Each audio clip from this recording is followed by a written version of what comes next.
Hi guys, welcome back. Just ఇప్పుడే Priyadarshi and Nabha నటాష్ act చేసిన darling movie చూసొచ్చా. Balagam తర్వాత మెయిన్ లీడ్ గా ప్రియదర్శి అండ్ మేస్టో తర్వాత కొంచెం గ్యాప్ తీసుకుని వస్తున్న నభా నటాష్ అండ్ హనుమాన్ అంత బ్లాక్ బస్టర్ తర్వాత నిరంజన్ రెడ్డి గారి వైఫ్ ప్రొడ్యూస్ చేశారు. ఈ మూవీ ఎలా ఉందో చెప్పే ముందు మన ఛానల్ కి ఫస్ట్ టైం వచ్చుంటే సబ్స్క్రైబ్ చేసుకోండి గైస్. ముందు ఈ మూవీ స్టోరీ విషయానికి వస్తే, మన హీరోకి చిన్నప్పటి నుంచి పెళ్లి చేసుకోవాలని చాలా ఆశ ఉంటుంది.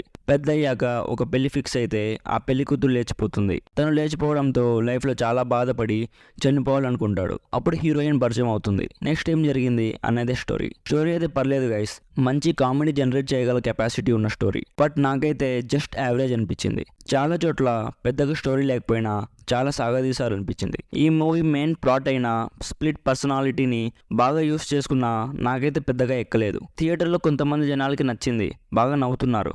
బట్ నాకైతే ఒక 2-3 సీన్స్ తప్ప పెద్దగా నవ్వు రాలేదు గైస్. ఫస్ట్ హాఫ్లో అక్కడక్కడ బోర్ అనిపించిన, ఇంటర్వెల్ వచ్చేసరికి ఓకే నెక్స్ట్ హాఫ్ బాగుంటుంది అనిపించింది. బట్ సెకండ్ హాఫ్లో కూడా పెద్దగా కనెక్ట్ అవ్వలేకపోయా. మెయిన్గా క్యారెక్టర్కి రైటింగ్ బాగాలేదు. నభా నటాష్ క్యారెక్టర్కి స్టార్టింగ్లో ప్రొసీడింగ్స్ బాగున్నా తర్వాత ఫ్లాట్ అయిపోయింది, అస్సలు కనెక్ట్ అవ్వలేదు. అండ్ నా ఒపీనియన్లో మెయిన్ డ్రాబ్యాక్ ఏంటంటే ఈ మూవీ లెంత్ 2 hours 40 minutes ఉంటుంది గైస్. ఇలాంటి కామెడీ మూవీస్కి లెంత్ ఎంత తక్కువ ఉంటే అంత బెటర్.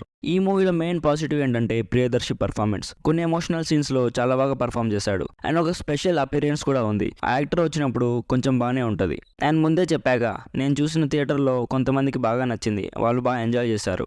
సో ఓవరాల్గా జస్ట్ టైం పాస్ కోసం చూడాలనుకుంటే ఒకసారి థియేటర్లో చూడొచ్చు. నా సైడ్ నుంచి అయితే రికమెండెడ్ 50%. రివ్యూ నచ్చితే వీడియోని లైక్ చేసి మన ఛానల్ని సబ్స్క్రైబ్ చేసుకోండి. Thank you so much for watching. Bye bye. జై హింద్.